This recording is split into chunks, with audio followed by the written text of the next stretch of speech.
तो हेलो दोस्तों, स्वागत है आपका एक और नई वीडियो में। कैसे हो आप सब? आशा करता हूँ आप सभी ठीक होंगे, स्वस्थ होंगे और आपकी तैयारी एकदम अच्छी चल रही होगी। दोस्तों, आज की जो क्लास है ये अपनी क्लास होने वाली है क्लास 5th परसेंटेज की। इससे पहले हम क्लास 1 2 3 4 ले चुके हैं, जिसमें हमने परसेंटेज की जो बेसिक्स होते हैं उसको मैंने बता दिया था, आपको एक्सप्लेन कर दिया था और कुछ क्वेश्चंस भी हमने किए थे। आज उसी क्वेश्चन की सीरीज़ को हम कंटिन्यू करेंगे। देखो, अभी तक मैंने आपको जो भी बेसिक बताया ना, उन सभी की बेसिक की हेल्प से आप आज की भी क्वेश्चन बना लोगे। देखो, बेसिक्स ज़्यादा नहीं होते, ये कोई साइंस सब्जेक्ट नहीं है जिसमें आप पढ़ते रहो फिर क्वेश्चन बीच बीच में से पूछना है, ऐसे नहीं होता। यहाँ पे मैथ्स है, एक कॉन्सेप्ट आपने पढ़ लिया ना, उस पर कई तरह के अपने टाइप बन सकते हैं, कई तरह के क्वेश्चन उस पर आ सकते हैं, लेकिन होगा वो उसी बेसिक से। ठीक है, तो हमने जितना बेसिक अभी तक किया है उतना अभी तक के लिए इनफ है। और आज हम जो क्वेश्चन करने वाले हैं उतना, अगर आपने वो बेसिक अच्छे से पढ़ा है, जो कि percentage to fraction, fraction to percentage और रेशो वाला मल्टीप्लाइंग फैक्टर, ये दो चार कंसेप्ट जो मैंने अभी तक आपको सिखाया, अगर वो आपने अच्छे से अभी तक पढ़ा है, मतलब मेरे कुल कहने का मतलब ये, अगर आपने क्लास 1 2 3 4 अच्छे से देखा है तो ये क्लास 5th आप जरूर देखिए। आप बिल्कुल अच्छे से देख सकते हैं, है ना। तो यहाँ पर मैं और भी सारे क्वेश्चंस लेकर आया हूँ और भी नए नए टाइप के क्वेश्चन लेकर आया हूँ। इससे पहले वाली वीडियो में भी मैंने आपको क्वेश्चन ही कराया था और एक नया कंसेप्ट से इंट्रोड्यूस कराया था। आज भी मैं कुछ नए टाइप के क्वेश्चन लेकर आया हूँ। ठीक है, तो स्टार्ट करते हैं। लेकिन आगे बढ़ने से पहले बता दूं, अगर आपको इस क्लास की पीडीएफ चाहिए तो आप हमारे टेलीग्राम चैनल भोलू मैथ्स को ज्वाइन कर सकते हो, जहाँ पर हम हर क्लास जो अपनी यूट्यूब पर होती है उसकी पीडीएफ हम अपलोड कर देते हैं और उसका लिंक भी मैंने डिस्क्रिप्शन में दे रखा है। आप वहाँ से जाके उस लिंक को डायरेक्टली एक्सेस करके इस पीडीएफ को एक्सेस कर पाओगे। ठीक है, तो आओ स्टार्ट करते हैं अपना चैप्टर। हमारा पहला क्वेश्चन है, if x plus 20% of 250 is 25% more than x percent of 220, then 10% of x plus 50 is what percent less than 15% of x। देखो, कुल मिला के ना हमें x की वैल्यू फाइंड करनी है और x की वैल्यू फाइंड करके यहाँ पे रख के फिर उसका 10% निकाल के और 15% निकाल के हमें बताना है कि उसका 10% उसके 15% से कितना कम है। और वो जो x की वैल्यू आएगी ना, वो अपनी इस पहले पार्ट से आ जाएगी। पहले पार्ट में आखिर दे क्या रखा है, x प्लस 20% ऑफ 250, इसको एज इट इज लिख दो। x प्लस जो 20% है ऑफ 250 जो दे रखा है वो 25% ज़्यादा है। 25%, देखो 25% का फ्रैक्शन वैल्यू होता है 1/4 और यहाँ पे मोर दे रखा है तो यहाँ पे मैंने +1 कर दिया। अब मोर दे रखा है तो इसकी मल्टीप्लाइंग फैक्टर क्या हो जाएगी, मैं 4 में +1 कर दूंगा। भाई 25%, देखो 25% पहले क्या था, 100 था, तो अब 25% ज़्यादा है तो मतलब 125% है। या फिर मैं ऐसे कर सकता हूँ, पहले 1/4 था, 25% की फ्रैक्शन वैल्यू होती है 1/4, इसका मतलब पहले 4 था तो अब वो 5 हो जाएगा। तो मल्टीप्लाइंग फैक्टर कितना हो जाएगा अपना, 5/4, क्योंकि यहाँ पे 1 है सपोज, है ना। तो 1 की यूनिट क्या हो जाएगी, जब ये 4 नहीं चाहेगा तो 5/4 उसकी मल्टीप्लाइंग फैक्टर आ जाएगी। तो इसका मतलब ये जो है, इसका मल्टीप्लाइंग फैक्टर अपना 5/4 आ जाएगा। तो जब मैं इसकी मल्टीप्लाई कर दूंगा ना 5/4, तो मेरा ये हो जाएगा कि ये जो x प्लस 20% है 250 का, वो 125% है x परसेंट ऑफ 220 का, जो कि यहाँ पे क्या आ रहा है। तो यहाँ पे मल्टीप्लाइंग फैक्टर क्या हो जाएगा अपना 5/4 की मैं जब मल्टीप्लाई कर दूंगा x परसेंट, क्योंकि यहाँ पे मोर देन x परसेंट है ना, तो हम इससे कंपेयर करेंगे तो x परसेंट ऑफ 220। देखो यहाँ परसेंटेज से परसेंटेज तो कट जाएगा, बिल्कुल 0 से 0 कट जाएगा अपना, 5 से ये 5 बार में कट जाएगा, 2 से ये 2 बार में कट जाएगा, ये 11 बार में कट जाएगा। और कुछ कट रहा है, नहीं कट रहा।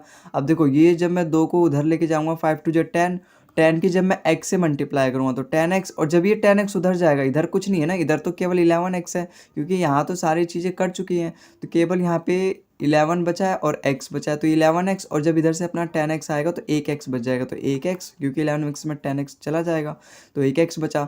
अब देखो यहाँ पे तो 10 है, जब मैं 2 को यहाँ ऊपर लाया तो यहाँ तो 10 है, 10 की जब मैं 20 से मल्टीप्लाई करूँगा तो कुल मिला के x की वैल्यू कितनी आ गई मेरी, 200 आ गई। ठीक है, तो अब मुझे x की वैल्यू मिल गई तो मैं यहाँ पे पुट कर दूंगा। तो x की वैल्यू जब मैं यहाँ पुट करूँगा, 200 प्लस 50 अपना 250, 250 का 10% कितना होता है अपना 25। ठीक है, अब मुझे बताना है कि ये कितना कम है अपने 15% ऑफ x की वैल्यू तो मेरी 200 आई है, जब मैं इसका परसेंट निकालूंगा 15, तो परसेंटेज से मेरा 2 जीरो कट जाएगा, 15 2 30। तो मुझे यही बताना है कि जो 25 है परसेंटेज में बताना है कि 30 से कितना कम है, 5 कम है ओवर 30, क्योंकि मैं 30 से कंपेयर कर रहा हूँ तो 30 नीचे आ जाएगा, 5 1/6 आ जाएगा। 1/6 होता है कितना अपना 16:2/3%। ऑप्शन नंबर सी हमारे यहाँ पे बिल्कुल करेक्ट हो जाएगा। ठीक है, तो आई होप आपको ये सवाल भी समझ में आया होगा। इसी तरीके का मैं आपको एक और क्वेश्चन देता हूँ, आप इस सवाल को करो। x percent of 190 is 15 less than x plus 10% of 180, then x plus 30% of 90 is what percent more than x percent of 150। देखो यहाँ पर भी मुझे x की वैल्यू ही फाइंड करनी है, और वो जो x की वैल्यू आएगी वो अपने पहले वाले पार्ट से आएगी। यहाँ पे क्या बोल रखा है, x% ऑफ 190 है वो x प्लस 10% ऑफ 180 से कम है। इसका मतलब ये मेरा बड़ा नंबर है और ये मेरा छोटा नंबर है। अगर मैं बड़े में से छोटे वाले को माइनस करता हूँ तो मेरा 15 आना चाहिए, क्योंकि इस वाले से ये वाला मेरा 15 कम है।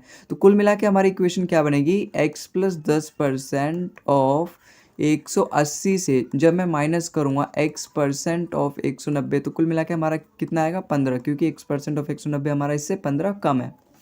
ठीक है, अब यहाँ देखो, जब मैं 180 की x से मल्टीप्लाई करूँगा तो 180 x हो जाएगा, और यहाँ पे मेरा 190 x% है, तो यहाँ पे कुल मिला के मेरा कितना हो जाएगा, माइनस का 10x हो जाएगा कि नहीं, क्योंकि 180 x में से जब मैं यहाँ पे 190 x को घटाऊंगा तो माइनस का 10x हो जाएगा।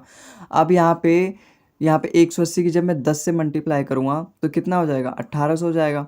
और साथ में यहाँ पे परसेंटेज भी दे रखा है, पिछली बार तो परसेंटेज कट गया था ना, इस बार परसेंटेज नहीं कटा है, तो परसेंटेज भी दे रखा है, परसेंटेज से मेरा 2 जीरो उड़ जाएगा, तो यहाँ पे 18 बचा प्लस का, इसलिए मैंने यहाँ लिख दिया 18 माइनस 10x, और इधर RHS में यहाँ पे 15 दे रखा है। अब जब मैं 15 को इधर लेके आऊँगा तो 3 बचेगा, 18 में से कट जाएगा भाई, कॉन्स्टेंट वैल्यू को एक साथ ले जाओ, x वाली वैल्यू को एक तरफ ले जाओ, तो 18 माइनस 15 3 होता है, और जब मैं 10x को उधर लेके जाऊँगा तो प्लस का 10x हो जाएगा, तो यहाँ से x की वैल्यू कितनी आ गई अपनी, 3/10। 3/10 का ही मतलब होता है 30%। अब मेरे को x की वैल्यू मिल गई 3/10 या फिर 30%, तो यहाँ पे परसेंटेज में वैल्यू रखी है, तो मैं x की वैल्यू यहाँ पे 30 जब रख दूंगा तो 30 + 30 कितना हो जाएगा अपना 60, और 60% ऑफ 90 होगा कितना, देखो परसेंटेज से मेरा 2 जीरो कट जाएगा, 9 6 54 आ गया। अब 54 मुझे बताना है what percent more than x% of 150। अब x% आया कितना अपना 30%, और 30% जब मैं यहाँ निकालूंगा 150 से तो परसेंटेज से मेरा 2 जीरो कट जाएगा, 15 3 45, तो मुझे बताना है कि अपना 54 45 से कितना ज़्यादा है, कितना ज़्यादा है, 9 ज़्यादा है ओवर 45, क्योंकि मैं 45 से कंपेयर कर रहा हूँ, तो 1/5 आ जाएगा, 1/5 होता है कितना अपना 20%, तो ऑप्शन नंबर सी हमारे यहाँ पे बिल्कुल करेक्ट हो जाएगा। ठीक है, तो आई होप आपको समझ में आएगा, ये उसी टाइप का सवाल है जो अभी हमने पिछला वाला क्वेश्चन किया था, क्वेश्चन नंबर 1, लेकिन यहाँ पे थोड़ा सा पूछने का तरीका इस बार चेंज कर दिया, यहाँ पे 15 लेस दे रखा है, पिछली बार कुछ और दिया था। अब इस सवाल को देखो, x plus 10% of 300 is 57.5% more than x% of 250। देखो ये पहले क्वेश्चन की तरह है, तो हमें बताना है 15% of x is what percent less then 20% of x plus 13। इस सवाल को आप खुद कर सकते हो, वीडियो को पॉज करो और खुद करने की कोशिश करो। यहाँ पर भी मुझे x की वैल्यू फाइंड करनी है, और फिर यहाँ पे पुट करके मुझे बताना है कि 15% ऑफ x कितना कम है 20% ऑफ x प्लस 13 से। तो कुल मिला के मुझे पहले पार्ट की इस्तेमाल करके अपना x की वैल्यू आ जाएगा। देखो यहाँ पे क्या दे रखा है कि जो x प्लस 10% है, अपना x प्लस 10% जो अपना दे रखा है 300 का, वो एक्चुअली 57.5% मोर है। देखो इसकी फ्रैक्शन वैल्यू जब मैं निकालूंगा कितना आएगा, 50% का फ्रैक्शन वैल्यू 1/2, और 7.5 मतलब 2.5 का गुना है ये 3 बार, और 2.5 की मैं परसेंटेज वैल्यू जानता हूँ, फ्रैक्शन वैल्यू 1/40, तो 2.5 का 3 गुना है, तो 1/40 का भी 3 गुना हो जाएगा, 3/40, तो इसका कुल मिला के फ्रैक्शन वैल्यू आएगा कितना। देखो यहाँ पर भी अगर मैं 20 से मल्टीप्लाई कर दूँ, ऊपर भी मैं 20 से मल्टीप्लाई कर दूँ, तो मुझे एलसीएम लेने की जरूरत नहीं पड़ेगी, नीचे अपना 40 ही आएगा, और 20 + 3 कितना हो जाएगा अपना 23 हो जाएगा। यहाँ पे बोल रखा है मोर मतलब प्लस, अगर मेरी पहले वैल्यू 40 थी तो अब उससे 23 ज़्यादा होगी 63, तो अपना मल्टीप्लाइंग फैक्टर आएगा 63/40। ये मैं बिल्कुल अच्छे से पढ़ा चुका हूँ, मल्टीप्लाइंग फैक्टर कैसे निकालते हैं, बहुत ही इंपॉर्टेंट है, हमारे सवाल को एकदम आसमान से उठा के ज़मीन पे गिरा देता है, मतलब उसका लेवल एकदम गिरा देता है। हम अपने सवाल को केवल एक लाइन में कर सकते हैं, बहुत ही अच्छा तरीका है, इसलिए मैंने इसको क्लास 1 और क्लास 2 में भी एक्सप्लेन कर रखा है। अगर आपने क्लास 1 क्लास 2 नहीं देखा तो वहाँ जाके देख लीजिए, मैंने मल्टीप्लाई फैक्टर बहुत ही अच्छे से एक्सप्लेन कर रखा है पूरा समय लेके। ठीक है, तो हमारा मल्टीप्लाइंग फैक्टर 63/40 आ गया, और किससे बता रखा है, किससे ज़्यादा, x% ऑफ 250 से, तो मैं यहाँ से x% ऑफ 250 कर दूंगा, x% ऑफ 250 से इतना ज़्यादा है। तो अब देखो कट रहा है, ये 50 से 3 बार में, 50 से 6 बार में कट रहा है, ये 50 से 5 बार में कट रहा है, ये 5 से लगभग 8 बार में कट रहा है, और कुछ कट रहा है, ये 3 से 2 बार में कट रहा है, ये 3 से 21 बार में कट रहा है, और तो कुछ नहीं कट रहा। तो ये देखो 8 दूनी 16, और ये 21x है, जब मैं 16x की इससे मल्टीप्लाई करूँ, 16x जब मेरा उधर जाएगा, 21x का डिफरेंस 16x, और 21x का डिफरेंस 5x, जब 16x में इधर मल्टीप्लाई कर दूंगा, देखो कुल मिला के इस बार मैं पता है लिख देता हूँ, लेकिन आपको ऐसे लिखना नहीं है पूरा, आखिर ये मेरा आएगा क्या, x प्लस 10% ऑफ 8 2 16, इधर 16 आ जाएगा, और यहाँ पे 21x दे रखा है, जब मैं 16 की x से मल्टीप्लाई करूँगा और वो 16x उधर जाएगा तो 5x हो जाएगा। ठीक है, अब जब मैं 16 की 10 से मल्टीप्लाई करूँगा तो लगभग 160 आ जाएगा कि नहीं आ जाएगा। परसेंटेज से एक्चुअली परसेंटेज कट जाएगा। जब ये 16x की मल्टीप्लाई करूँ 16x% आ जाएगा।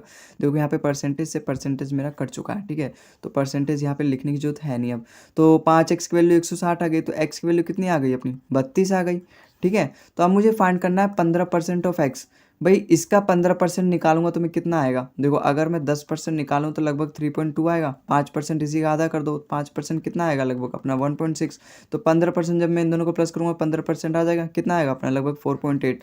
तो 4.8 कितना कम है 20% ऑफ x प्लस 13। x की वैल्यू 32 आई, 32 प्लस 13 होगा कितना 45। 45 का 20% अगर मुझे निकालना है तो 1/5 कर दूंगा। 1/5 मतलब ये 9 बार में चल जाएगा। तो 9 से अपना 4.8 कितना कम है, बताओ कितना कम है, लगभग 4.2 कम है। लगभग क्या, बिल्कुल फिक्स्ड 4.2 कम है। 9 से हम कंपेयर कर रहे हैं तो इसलिए नीचे 9 आ जाएगा। अगर मैं यहाँ से 0 हटाऊँ तो यहाँ पे आ जाएगा। देखो 6 से कट रहा है, 6 7 जब 42, 6 15 बार में जा रहा है। तो 60/15 की मुझे वैल्यू निकालनी है। 1/15 मैंने आपको बता रखा है 6:2/3% होता है। उसकी जब मैं 7 से मल्टीप्लाई कर दूंगा, 7 6 जब 42, फिर 7 2 जब 14। तो ये 42 प्लस में 14/3, 3 4 जब 12 प्लस 2/3, तो 46 2/3। एक्चुअली ये कुछ नहीं होता। देखो पूरा डिटेल में बता देता हूँ इस वाली चीज़ को। हालांकि ये मैंने पहले बता रखा है। जैसे यहाँ पे है अपना 7/15 आया है, ठीक है। इस 7/15 को मैं कैसे लिख सकता हूँ, 7:1/15। 1/15 का फ्रैक्शन वैल्यू जानता हूँ मैं 6:2/3। तो उसकी मैं 7 से मल्टीप्लाई करता हूँ तो मेरे 7/15 आ जाएगा। अब ये एक्चुअली कुछ नहीं होता, ये 6 + 2/3 ही है। जब मैं इसकी 7 से मल्टीप्लाई करूँगा तो मेरा ये वाला जो टर्म है 6 वाला, ये 42 बन जाएगा कि नहीं। तो यहाँ पे 42 आ जाएगा। और जब मैं यहाँ 2 से मल्टीप्लाई करूँगा 7 की, तो यहाँ पे अपना क्या बन जाएगा, यहाँ पे अपना बन जाएगा, यहाँ पे अपना 14 बन जाएगा। अब जब मैं 3 की इससे फिर कर सकता हूँ डिवाइड, 3 से 4 बार में जाएगा, 4 2 जो 12 प्लस 2/3 बचेगा। तो 4 जब मैं इसमें ऐड कर दूँगा तो 46:2/3% अपना करेक्ट आंसर हो जाएगा, ठीक है। तो आई होप आपको सवाल समझ में आया होगा। अब देखो ये अगला टाइप यहाँ से शुरू हो गया है। क्वेश्चन 4 हमारा क्या बोल रहा है, B is 17.5% less than A while C is 22.5% more than B। तो if the value of C is 8085 then what is the value of A। देखो यहाँ पे क्या दे रखा है, यहाँ पे हमारे 3 वैल्यूज़ दे रखी हैं A, B और C, और उनका रेशो दे रखा है आपस में। जैसे हमारा जो B है वो A से इतना % कम है। देखो इसको रेशो से करना बहुत आसान होता है। ऐसे सवालों को जब भी आपको इस तरह के सवाल आए तो आप रेशो से बनाएं उसको। जैसे 17.5% 2.5 का मल्टीपल है, 25 का मल्टीपल। देखो 25 का डिविजिबिलिटी रूल क्या होता है, उसकी जो लास्ट 2 डिजिट होनी चाहिए वो 25 से कटनी चाहिए। यहाँ पे एक पॉइंट है तो वो 2.5 का मल्टीपल है। अब 2.5 का मैं फ्रैक्शन वैल्यू जानता हूँ 1/40 होता है। ये 2.5 का कितना मल्टीपल है, 25 7 175 होता है। इसका मतलब 2.5 का 7 गुना है, तो 40 का भी 7 गुना होगा। इसका मतलब ये 7/40 इसकी फ्रैक्शन आ गई। इसका मतलब अगर ए मेरा 40 है तो बी उससे 7 कम है, 33 होगा। यहाँ पे यही तो दे रखा है, बी 17.5% लेस देन ए। तो अगर ए मेरा यहाँ पे 40 है तो बी उससे 7 कम है, बी कितना होगा अपना 33 होगा। While C is 22.5% more than B. देखो ये वाली चीज़ भी मेरी 25 से मल्टीपल है। लास्ट की 2 डिजिट 25 से डिविजिबल हो रहा है ना, तो ये पूरा नंबर 25 से कटेगा। 25 में 225 होता है। तो यहाँ पे एक पॉइंट है तो ये 2.5 का मल्टीपल ले लूँगा। अब 2.5 का ये 9 बार में, 2.5 का मैं मल्टीप्लाइंग फैक्ट, 2.5 का मैं अपना फ्रैक्शन वैल्यू जानता हूँ 1/40। अब ये 2.5 का 9 गुना है तो ये भी 9/40 हो जाएगा। तो यहाँ पे दे रखा है सी इज 22.5% ज़्यादा है बी से। इसका मतलब अगर मेरा बी यहाँ पे 40 है तो सी उससे 9 ज़्यादा होगा। 9 ज़्यादा मतलब सी कितना हो जाएगा, 49 हो जाएगा, ठीक है। तो ये अपने तीनों रेशो आ गए। अब मुझे इनको जोड़ना है, और जोड़ के मुझे यहाँ पे दे रखा है कि जो C की वैल्यू है वो 8085 दे रखा है। तो मुझे A की वैल्यू फाइंड करना है। देखो यहाँ पे 33 दे रखा है, B की वैल्यू यहाँ 40, गलत बात है। तो मुझे इन दोनों इक्वेशन को, दोनों रेशो को जोड़ना पड़ेगा। एक्चुअली देखो मुझे यहाँ पे B की जरूरत है भी नहीं। देखो यहाँ पे वैल्यू ऑफ C दे रखा है और मुझे वैल्यू ऑफ A फाइंड करना है। तो मुझे B की तो जरूरत है नहीं, तो मैं B को तो फाइंड करूँगा नहीं। मैं केवल A की वैल्यू निकाल दूंगा और यहाँ से अपनी C की वैल्यू आ जाएगी। मैंने बता रखा है पहले भी आपको इस तरह के रेशो कैसे जोड़ना है। देखो यहाँ पे 33 दे रखा है, यहाँ 40। या तो आप इन दोनों को सेम बना दो। अगर मैं ऊपर नीचे 40 से मल्टीप्लाई करूँ और यहाँ नीचे मैं 33 से मल्टीप्लाई करूँ तो ये B वाला मेरा सेम बन जाएगा। जब B मेरा सेम बन जाएगा तो C और A का मेरा वैल्यू ऑटोमेटिक आ जाएगा। और दूसरा तरीका मैंने आपको क्या बताया था, दूसरा तरीका मैंने आपको बताया था कि इनकी क्रॉस मल्टीप्लिकेशन कर लिया करो। जैसे इसकी जब आप इससे मल्टीप्लाई करोगे और इसकी इससे मल्टीप्लाई करोगे और इसकी इससे मल्टीप्लाई करोगे तो हमारा पूरा रेशो आपस में जुड़ जाएगा। तो मुझे एक ही वैल्यू चाहिए, एक ही इससे कितनी होगी मल्टीप्लाई होके, 4 4 जो 16 तो 1600 हो जाएगा। और जब मैं इसकी मल्टीप्लाई करूँगा 49 इंटू 33 आ जाएगा। लगभग कितना आएगा, अगर मैं इसको 50 माइनस 1 भी लूँ, 50 माइनस 1, देखो जब मैं 50 की 33 में मल्टीप्लाई करूँगा, 33 पंजे होगा कितना, देखो 50 की जब आप 30 में मल्टीप्लाई करोगे 150, 30 से जब उसकी मल्टीप्लाई करोगे 1500 और 50 दिया 150 तो 1650। 1650 में से जब आप 33 और माइनस कर दोगे तो कितना आएगा अपना, लगभग 1617। और 1617 का ही लगभग 5 गुना है ये। देखो 16 5 जे 80 और 17 पंजे 85, तो लगभग 5 गुना है। तो मैं इसका भी 5 गुना कर दूंगा, क्योंकि मेरे को ए का 5 गुना चाहिए ना, तो मैं ए का भी 5 गुना कर दूंगा, 16 पंजे 8000। तो अपना ऑप्शन नंबर सी यहाँ पर हमारा बिल्कुल करेक्ट हो जाएगा। ठीक है, तो आई होप आपको ये सवाल भी समझ में आएगा। देखो इसी तरीके से आपको करना है, 2 लाइन में आंसर लेकर आना है। कंपटीशन का दौर है, एमसीक्यू आपको पूछे जाने हैं। बोर्ड का परीक्षा नहीं है कि आपको पूरा सवाल मतलब पूरा एकदम डिटेल वे में करना है। आपको 1 लाइनर में आंसर लेकर आना है। जितना कम लिखोगे उतना ही कम समय लगेगा, जितना कम कैलकुलेशन करोगे उतनी गलती होने के चांसेस कम होंगे। ठीक है, तो आई होप आपको ये सवाल समझ में आएगा। आगे चलते हैं। ये सवाल भी देखो उसी तरीके का है, उसी टाइप पे अगर मैं आपको 3 4 सवाल कराऊं तो आपका कंसेप्ट एकदम स्ट्रॉन्ग हो जाएगा। तो 3 4 सवाल आप उस टाइप के करो।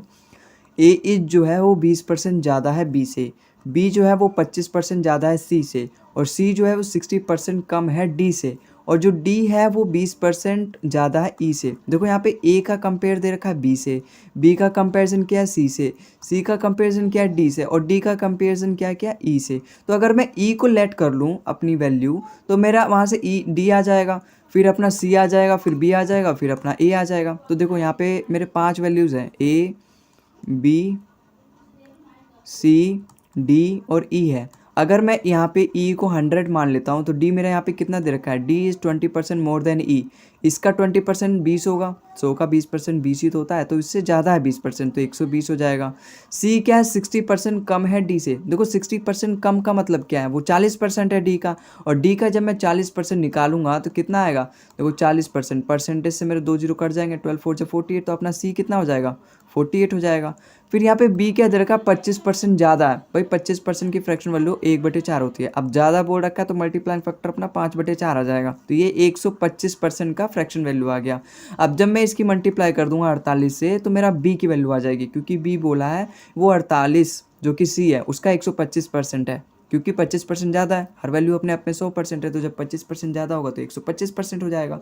तो 4 से ही जाएगा 12 बार में, 12 5 जो 60, तो बी की वैल्यू कितनी आ गई अपनी, 60 आ गई। अब ए क्या बोल रखा है, ए जो है अपना 20% ज़्यादा है बी से। 20% की फ्रैक्शन वैल्यू होती है 1/5, ज़्यादा बोल रखा है तो अपना मल्टीप्लाइंग फैक्टर यहाँ पे प्लस करूँगा तो 6/5 आ जाएगा। भाई पहले 100 था, अब वो 120% हो जाएगा। 120% फ्रैक्शन में हम 6/5 लिखते हैं, क्योंकि 1/5 20%, 6/5 120%। तो बी से ज़्यादा है तो मैं यहाँ बी की मल्टीप्लाई कर दूंगा। बी कितना अपना 60, तो 5 से 12 बार में जाएगा, 12 6 72, तो ए की वैल्यू कितनी आ गई अपनी 72। तो अपनी ए की वैल्यू आ गई, तो अपने सारे रेशो यहाँ पे निकल के आ गए। अब यहाँ पे बोल रहा है based on the above information which of the following is true. देखो यहाँ पे 4 इक्वेशन, 4 अपने स्टेटमेंट दे रखे हैं, 4 कथन दे रखे हैं। अब इनमें से मुझे बताना है कि कौन सा इनमें से सत्य है। यहाँ पे D is 60% less than B. क्या जो डी है वो मेरा बी से छोटा है। देखो 60 से 120 बिल्कुल डबल है, छोटा तो है ही नहीं, तो यहाँ पे लेस वाला आ गया तो मोर है। तो और 60% भी नहीं है, लगभग इसका 200% है। ठीक है, 100% ज़्यादा है। तो ये पहला वाला अपना तो गलत हो गया, क्योंकि यहाँ पे लेस बोल रखा है, डी ऑलरेडी ज़्यादा है। ई इज़ 28% मोर देन ए से अपना 28% ज़्यादा है। देखो 72 का 28% 28 नहीं हुआ, ये एक्चुअली 28 यूनिट ज़्यादा है। 72 से जो अपना ई है जो कि 100 है वो 28 यूनिट ज़्यादा है, 28% नहीं। 72 का जब हम 28% निकालेंगे वो कुछ और आएगा, 28 नहीं आएगा। इसमें 28 प्लस करके 100 आया, तो वो 28% ज़्यादा नहीं है, वो यूनिट ज़्यादा है। तो अपना ऑप्शन नंबर बी भी गलत हो जाएगा। ए इज 40% लेस देन डी। देखो 40% लेस का मतलब 60% है, ए जो है हमारा 60% है डी का, और डी है कितना अपना 120। परसेंटेज से मेरा 2 जीरो कट जाएगा, 12 6 72, इसका मतलब ए की वैल्यू 72 होना चाहिए, तो ए की वैल्यू 72 ही है। तो अपना ऑप्शन नंबर सी हमारे यहाँ पे बिल्कुल करेक्ट हो जाएगा। ठीक है, तो आई होप आपको ये सवाल भी समझ में आएगा। बिल्कुल डिटेल में करा रहा हूँ, है ना, लेकिन आपको करना इसी अप्रोच से, बिल्कुल बेस्ट अप्रोच है। अब दोस्तों इस सवाल को देखो, ये सवाल भी हमारा उसी तरीके से है। आप कर लोगे, वीडियो को पॉज करो, इसको खुद को करने की कोशिश करो, खुद से करने की कोशिश करो। ए जो है वो 25% ज़्यादा है बी से, और जो बी है वो सी से 40% कम है, और सी जो है वो डी से 20% ज़्यादा है। इसका मतलब देखो, ए का कंपैरिजन कर रखा है बी से, बी का कंपैरिजन कर रखा है सी से, और सी का कंपैरिजन कर रखा है अपना डी से। तो अगर मैं डी की वैल्यू पहले ले लूँ, ए बी सी डी, तो अगर मैं डी की वैल्यू अगर ले लेता हूँ 100, तो सी अपना उससे 20% ज़्यादा है, इसका मतलब 120। भाई 100 का 20% तो 20 ही होता है, तो सी 120% हो जाएगा, है ना, मतलब 120 हो जाएगा अगर डी अपना 100% है। जो बी दे रखा है वो 40% कम है सी से, 40% कम है, इसका मतलब 60% है। और जब मैं 120 का 60 पर, भाई सी से 60, सी का 60% होगा ना, 40% कम है तो सी का 60% हो जाएगा। परसेंटेज से मेरा 2 जीरो कट जाएगा, 12 6 72, तो बी की वैल्यू कितनी आ जाएगी अपनी, 72 आ जाएगी। अब ए जो है वो 25% ज़्यादा है बी से, 25% की फ्रैक्शन वैल्यू होती है 1/4। अब यहाँ पे मोर बोल रखा है तो प्लस का 1/4, मतलब 5/4 अपना मल्टीप्लाइंग फैक्टर हो जाएगा। भाई 25% है, मतलब अगर मेरा बी 100% है ना, तो ए मेरा 125% है, और 125% को हम फ्रैक्शन में ऐसे लिखते हैं 5/4। और आप हमेशा ऐसे निकाले करो, प्लस का 1/4, वहाँ पे +1 कर दिया करो 4 में, तो 5/4 अपना मल्टीप्लाइंग फैक्टर आ जाएगा। ठीक है, तो मल्टीप्लाइंग फैक्टर किससे ज़्यादा है, बी से, बी अपना 72 है, तो ये कितने बार में जाएगा, 4 18 जा, और 18 5 जा 90, तो अपना ए की वैल्यू कितनी आ जाएगी, 90। अब मुझे बताना है A is what percentage less than D, A अपना डी से कितना है, 10 कम है। 100 में जो भी चेंज आता है वो डायरेक्ट परसेंटेज में आता है, तो 100 से 90 कितना कम है, 10, तो 10% इसका करेक्ट आंसर हो जाएगा। तो अपना ऑप्शन नंबर बी हमारे यहाँ पे बिल्कुल सही हो जाएगा। ठीक है, तो आई होप आपको ये सवाल भी समझ में आया होगा दोस्तों। अब अगला सवाल करते हैं। A is 20% less than B and C is 30% more than D and D is 25% less than A. देखो यहाँ पे ए है वो बी से बताया गया है, सी जो है वो डी से बताया गया है, और डी जो है वो ए से बताया गया है। और देखो यहाँ पे 4 वैल्यू है, ए बी सी डी।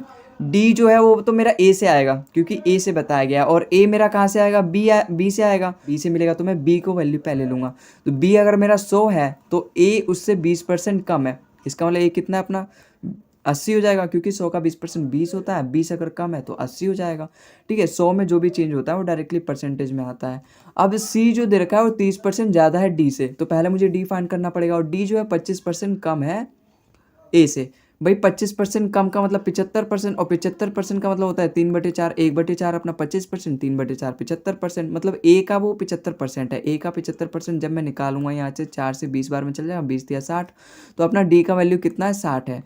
अब जो सी है वो 30% ज़्यादा है, 30% की फ्रैक्शन वैल्यू कितनी होती है, अगर देखो चलो ऐसे निकाल लेते हैं, इसका 30% अगर मैं निकालूंगा, परसेंटेज से 2 जीरो कट गया, 6 3 18, मतलब अगर अपना डी 60 है तो 18 ज़्यादा होगा सी, क्योंकि 60 का 30% 18 आया, तो 18 उससे ज़्यादा मतलब 78 आएगा, क्योंकि 60 में अगर मैं 18 प्लस कर दूँ 78 आ जाएगा।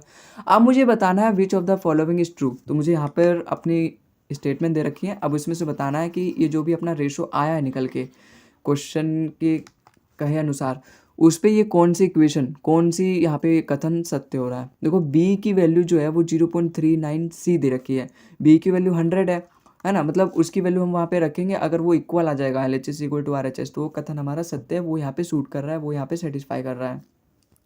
तो 0.39 और सी की वैल्यू कितनी है, 78, तो क्या इसकी मल्टीप्लाई करके ये आएगा, बिल्कुल नहीं। 100 कितना प्यारा नंबर है, मतलब देखते ही पता चल जाएगा 100 कैसे आना है। ठीक है, तो इससे तो नहीं आएगा। ठीक है, अब यहाँ पे ये ऑप्शन नंबर ए तो गलत हो गया। सी 0.78 बी, सी अपना कितना है, 78 है, और 0.78 बी कितना है अपना 100। देखो जब मैं यहाँ पे 100 से इसकी मल्टीप्लाई करूँगा तो 2 जीरो हट जाएगा, 78 = 78, इसका मतलब अपना ऑप्शन नंबर बी हमारे यहाँ पे बिल्कुल सही हो जाएगा। ठीक है, तो आई होप आपको ये सवाल भी समझ में आया होगा, इस तरीके से ही करना है। अगला सवाल है अपना, अब यहाँ से देखो अपना अगला टाइप शुरू होता है। अब यहाँ पर भी मुझे आपको एक मल्टीप्लाइंग फैक्टर का कंसेप्ट बताना है। देखो अभी तक मैंने आपको मल्टीप्लाइंग फैक्टर बताया है, ये भी सवाल उसी तरीके से कैसे, देखो यहाँ पे क्या बोल रहा है, अगर मैं 180 को x% घटा रहा हूँ तो मुझे मिल रहा है इंक्रीजिंग 60/x%। देखो अगर मैं 180 को x% से घटाऊंगा तो कितना आएगा, भाई 180 अपना एज इट इज़ है। अब जब मैं उसको x% घटाऊंगा, 180 का x% ही तो घटाऊंगा, x% किसका घटाऊंगा, 180 का ही। अगर मैंने आपसे बोला आपके पास 100 रुपये है तो मुझे 10% दे दो, तो आप कितना दोगे, 10% अपने 100 का ही तो दोगे, जो आपके पास है उसी का तो 10% दोगे। तो यहाँ पे मैंने बोला जब मैंने 180 को घटाया x% से, तो मैं 180 का x% ही उसमें घटाऊंगा, और 180 का x%, 180 का x% ही आएगा। तो मुझे क्या मिल रहा है, इंक्रीजिंग 60/x%। तो मुझे 60 को इंक्रीज करके मिल रहा है, 60 को कितना इंक्रीज करके, 60 का x%, तो 60 का x% यहाँ पे इंक्रीज करके मुझे मिल रहा है। तो यहाँ से मुझे x की वैल्यू मिल जाएगी, और फिर उससे मैं अपने सेकंड वाले पार्ट का आंसर निकाल सकता हूँ, जो कि बोल रखा है x% of 410 will be more than x+20% of 210। मतलब कितना ज़्यादा होगा अपना x% 410 का x+20% ऑफ 210 से। तो देखो यहाँ से मुझे x की वैल्यू मिल जाएगी। अगर मैं यहाँ से 180 कॉमन लूँ तो 1 माइनस x%, देखो ये होता है अपना मल्टीप्लाइंग फैक्टर। यही चीज़ मैं आपको यहाँ पे सिखाना चाहता हूँ, इसलिए मैंने आपको ये डिटेल में ये बताया। जब भी आपको आप आगे से बोले ना कि डिक्रीजिंग 180/x%, तो आपको हमेशा ये नहीं लिखना, आपको डायरेक्टली लिखना है कि 180 एज इट इज़, और x%, इसका मतलब मैं 100, जो 180 का 100 है उसमें से x% घटा रहा हूँ। 100 मतलब 1 होता है, और 1 में से जब मैं x% घटाऊंगा तो वो उसका मल्टीप्लाइंग फैक्टर हो जाएगा। ये इसका मतलब यही है कि 180 को मैं x% से घटा रहा हूँ। कुल मिला के इस वाली चीज़ को मैं यहाँ पे बताया हूँ, ठीक है। तो आपको हमेशा इस तरीके से लिखना है ना। तो ये ऑब्जर्वेशंस होते हैं भाई, कई बार प्रैक्टिस करने से आती हैं। और मैं आपको इस पे 2 सवाल कराऊंगा, 2 क्या 2 से ज़्यादा करवाऊंगा, और भी सवाल करवाऊंगा ताकि आपको और अच्छे से समझ में आ जाए, ठीक है। तो 180 1 माइनस x% आ जाएगा, और यहाँ पे जब मैं कॉमन लूँगा 60 का तो 1 प्लस x% हो जाएगा, क्योंकि यहाँ पे बोल रखा है इंक्रीजिंग बाई x%। तो 60 अपना कॉमन आ जाएगा, और 1 मतलब 100%, 100% में अगर मैं x% बढ़ाऊंगा तो वो उसका मल्टीप्लाइंग फैक्टर आ जाएगा। अब यहाँ से मेरी x की वैल्यू मिल जाएगी। देखो ये 60 से अपना जाएगा 3 बार में, बिल्कुल जाएगा 3 बार में। अब जब मैं यहाँ पे 3 की 1 से मल्टीप्लाई करूँगा, और यहाँ पे अपना 1 है, क्योंकि यहाँ पे तो कुछ बचा नहीं, यहाँ पे 1 जब मेरा इधर आएगा, भाई कांस्टेंट वाले टर्म को एक साथ ले लो और x वाले को एक साथ ले लो। तो जब अपना 1 इधर आएगा तो 3 में से माइनस हो जाएगा तो 2 बचेगा। अब जब मैं 3 की x से मल्टीप्लाई करूँगा तो माइनस का 3x, अब माइनस का 3x जब उधर जाएगा तो उधर तो x बचा है मेरा, तो 4x हो जाएगा। तो यहाँ से मेरी x की वैल्यू कितनी आ जाएगी, 1/2। भाई जब ये मेरा 4 जाएगा नीचे तो ये 1/2 हो जाएगा ना, 1/2। जब यहाँ पे मेरा 4 है तो ये 1/2 हो जाएगा, 1/2 मतलब 50%। इसका मतलब x की वैल्यू कितनी आ गई मेरी, 50%। मुझे बताना क्या है, x% of 410 will be more than x+20% of 210। अगर मैं x% निकालूँ 410, देखो 50% का मतलब होता है एकदम आधा, क्योंकि हर नंबर अपने आप में 100% होता है और उसका आधा 50%। तो 410 का आधा होता है कितना अपना 205। अब मुझे बताना है 205 कितना ज़्यादा है x+20। x की वैल्यू कितनी है 50, 50+20 70%। परसेंटेज से मेरा 70 का जीरो कट जाएगा, और 210 का भी जीरो कट जाएगा। 2 जीरो कटते हैं ना परसेंटेज से, क्योंकि परसेंटेज का मतलब होता है अपॉन में 100। तो ये 2 जीरो अपने कट जाएंगे। 21 7 जा 147। तो अब मुझे बताना है कि 205 अपने 147 से कितना ज़्यादा है। कितना ज़्यादा है नंबर में, 3 और 50, 53 और 5 58।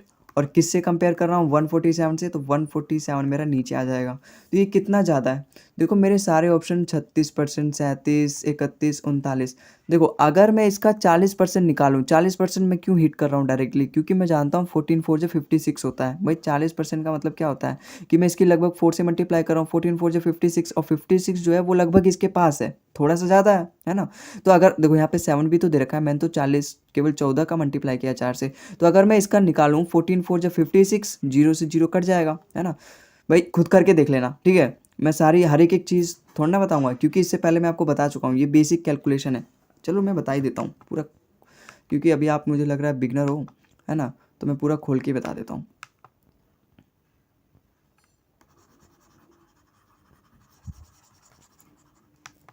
देखो मुझे ना 58/147 बताना है कि 58 इसका कितना परसेंट है। अगर मैं इसको 140 प्लस में 7 लूँ, और फिर उसका मैं 40% निकालूँ, देखो परसेंटेज से मेरे 2 जीरो कट जाएंगे। भाई इसकी एक बार मल्टीप्लाई, 14 4 जो 56 प्लस में, अब मैं इस 40 की 7 से मल्टीप्लाई करूँगा, 4 7 जो 28, 280, और परसेंटेज का मतलब नीचे 100, 280 को जब मैं 100 से डिवाइड करूँगा 2.8, तो लगभग आया कितना अपना 58.8। अब ये लगभग 0.8 ज़्यादा है, मुझे तो केवल 58 ही चाहिए, तो 0.8 ज़्यादा है, इसका मतलब मुझे 40% से थोड़ा सा कम चाहिए, एकदम नन्ना सा कम, क्योंकि 0.8 147 का बहुत बहुत कम है ना, बहुत ही कम परसेंटेज है। तो मुझे एकदम बस थोड़ा सा चाहिए। तो 40% से थोड़ा सा कम एक ही ऑप्शन दिख रहा है, तो ऑप्शन नंबर डी हमारा यहाँ पे बिल्कुल करेक्ट हो जाएगा। ऑप्शन इतने दूर दूर है इसलिए मैं फाइंड कर पाया। अगर यहाँ पे सपोज 39.67 दिया रहता तो मुझे तो फाइंड करना ही पड़ता एक्यूरेट वैल्यू, ठीक है। तो लेकिन ऑप्शन मेरे बहुत दूर है, यहाँ पे 1 दे रखा है, भगवान का लाख लाख शुक्र है, तो मुझे ऐसे ही मिल गया। ऑप्शन नंबर डी हमारे यहाँ पे बिल्कुल करेक्ट हो गया। और एग्जाम में भी आपको ऐसे ही मिलता है, ऐसे नहीं कि यहाँ पे 39 है 0.46 और यहाँ पे 39.67, ऐसे नहीं दे रहता, इतना डिफरेंस रहता है ऑप्शंस में, ठीक है। तो ताकि एग्जामिनर आपकी कैलकुलेशन, आपकी मैथ्स की स्ट्रेंथ नहीं जानना चाहता, एक्चुअली एग्जामिनर ये जानना चाहता है एसएससी को ऐसा बच्चा चाहिए जो अपना दिमाग का इस्तेमाल करना जानता हो, उसका दिमाग का थोड़ा बहुत आईक्यू हो, वो सवाल को समझ के उसको कम से कम समय में एक्यूरेट आंसर ला के टिक कर पाए, ठीक है। तो वैसा बच्चा चाहिए, उसको मैथ्स का ज्ञाता नहीं चाहिए, ठीक है। तो आई होप आपको ये सवाल भी समझ में आया होगा। अगला सवाल है अपना, देखो ये सवाल भी बिल्कुल उसी तरीके से है। इफ़ डिक्रीजिंग 110 बाई x%, अब मैंने बताया था डिक्रीजिंग, जब मैं 110 को x% से डिक्रीज करूँगा तो अपना मल्टीप्लाइंग फैक्टर 1 माइनस एक्स आएगा। तो जब मैं 110 को x% से घटाऊंगा तो कितना आएगा 1 माइनस x%। ये चीज़ मैं बता चुका हूँ यहाँ पे, देखो ये चीज़ मैं यहाँ पे बता चुका हूँ, ठीक है, इसीलिए मैंने यहाँ पे पूरा बेसिक दिया था। तो जब मैं 110 को x% से घटाऊंगा तो अपनी मल्टीप्लाइंग फैक्टर आ जाएगा 1 minus x%, gives the same result as increasing 50 by x%। तो 50 को अगर मैं x% से इंक्रीज कर रहा हूँ तो मेरा मल्टीप्लाइंग फैक्टर आएगा 1 प्लस में x%। 1 का मतलब 100%, 100 का x% ही होगा, तो 1 प्लस x% लिख दिया। अब मुझे यहाँ से x की वैल्यू फाइंड करनी है और x की वैल्यू यहाँ पे पुट करके मुझे बताना है कि 650 कितना ज़्यादा होगा अपना 780 से, यहाँ पे परसेंटेज की वैल्यू रखने के बाद। तो यहाँ से मैं x की वैल्यू निकालूंगा, 0 से 0 कट गया। अब 11 की अगर मैं 1 से मल्टीप्लाई करता हूँ और 5 की 1 से मल्टीप्लाई करता हूँ तो ये वाला 5 अगर इधर आएगा, 11 में से 5 गया तो 6। अब ये 11 की जब मैं माइनस एक्स से मल्टीप्लाई करूँगा और इधर मेरा प्लस का 5x है, जब इधर का माइनस का 11x उधर का जाएगा तो 5x के साथ जुड़ जाएगा और 11x प्लस 5x 16x हो जाएगा। तो यहाँ से मुझे x की वैल्यू कितनी मिल जाएगी, दोनों 2 से कट रहा है, 2 3 जा एंड 2 8 जा, तो 3/8 आ जाएगी। और 3/8 होता है कितना अपना, लगभग 37.5%। एक स्टैंडर्ड फ्रैक्शन बता रखा है मैंने, ठीक है। तो अगर मैं इसका निकालूं x% ऑफ 650, मुझे बताना है कितना परसेंट ज़्यादा है x माइनस 10% ऑफ 780 से। तो x% मतलब 3/8 ऑफ 650 कितना ज़्यादा है, x माइनस 10%, x माइनस भाई x की वैल्यू 17.5 आई है, 37.5 आई है, ठीक है। तो अगर मैं यहाँ पे देखो 3/8 रख लो या 37.5 रख लो, मैं 37.5 रख रहा हूँ क्योंकि 37.5 में से 10 माइनस करना आसान है, 27.5 आ जाएगा। लेकिन 3/8 में से जब मैं 10 माइनस करूँगा एलसीएम लेना पड़ेगा मुझे, है ना। तो मैं यहाँ पे 37.5 रखता हूँ, जब मैं 37.5 में से 10 घटाऊंगा तो कितना आएगा 27.5। 27.5 का मैं फ्रैक्शन वैल्यू निकाल सकता हूँ क्योंकि मैं यहाँ पे फ्रैक्शन से खेल रहा हूँ, तो यहाँ पर भी मैं फ्रैक्शन निकाल लूँगा। देखो 25 का मल्टीपल है, देखो ये 25 से कम 25 और फिर 2 बचा, 25 से कम 25, मतलब ये 25 का कितना गुना है, 11 गुना है। और देखो यहाँ पे एक पॉइंट है, इसका मतलब मैं 2.5 का गुना ले लूँगा, तो 2.5 का ये 11 गुना है, 2.5 का फ्रैक्शन वैल्यू 1/40 होता है, तो ये 2.5 का 11 गुना है, तो 1/40 का भी 11 गुना हो जाएगा, तो ये 11/40 इसका फ्रैक्शन वैल्यू आ जाएगा। और यहाँ पे 780 दे रखा है, एज इट इज़ आ जाएगा। 0 से 0 कट गया, 13 5 जा 65, 13 6 जा 78, और कुछ कट रहा है मेरे यहाँ पे, देखो ये 3 से 2 बार में कट रहा है, देखो ये 8 से 5 बार में कट रहा है। आमने सामने वाले को तो ऐसे ही काट दिया करो, ठीक है। और कुछ नहीं कट रहा, तो ये 5 को एज इट इज़ यहाँ ले जाओ, 25, और यहाँ कितना बचा है ना, 11 2 22। तो अब मुझे बताना है कि यहाँ पर ये वाली चीज़ बतानी है ना, x% ऑफ 650 कितना ज़्यादा है x माइनस 10% ऑफ 780 से। तो 25 कितना ज़्यादा है, 25 अपना 3 ज़्यादा है 22 से, और 1/22 कितना होगा, देखो अगर मुझे इस फ्रैक्शन को परसेंटेज में कन्वर्ट करना है तो मैं 100 से मल्टीप्लाई करूँगा, कितने बार में जाएगा, लगभग 22 चौका 88, फिर 12 बचा, अगर मैं पॉइंट लूँगा तो 120 हो जाएगा, और 22 पंजे 110 होता है, तो लगभग 4.5 प्लस आएगा, ठीक है, थोड़ा सा ज़्यादा आएगा क्योंकि वहाँ पे 10 और बच गया। तो 4.5 की जब मैं 3 से मल्टीप्लाई करूँगा तो बताओ कितना होगा भाई, 45 या 135 होता है ना, तो इसका मतलब 13.5 से थोड़ा सा ज़्यादा आएगा, तो ऑप्शन नंबर सी हमारे यहाँ पे बिल्कुल करेक्ट हो जाएगा। 14% अपना आई होप आपको सवाल समझ में आया होगा। अगला सवाल है अपना, ये सवाल भी अपना उसी तरीके से है। देखो यहाँ पे क्या बोल रखा था, इफ डिक्रीजिंग 110 बाई x%, यहाँ पर क्या बोल रखा है, देयर आर 2 नंबर, जो फर्स्ट नंबर है वो इंक्रीज बाई 160%, वहाँ x% से इंक्रीज करते थे, अब यहाँ पे हम 160% से इंक्रीज करेंगे, तो यहाँ पे अपना मल्टीप्लाइंग फैक्टर क्या आएगा, जैसे अगर मैं पहले नंबर को x ले लेता हूँ, और यहाँ पे क्या बोल रखा है, अगर मैं फर्स्ट नंबर को इंक्रीज करता हूँ 160% से, तो मुझे ऑब्टेन नंबर जो मिल रहा है वो 86 कम मिल रहा है सेकंड नंबर से। अगर मैंने y ले लिया सेकंड नंबर को, तो y से मुझे 86 कम मिल रहा है।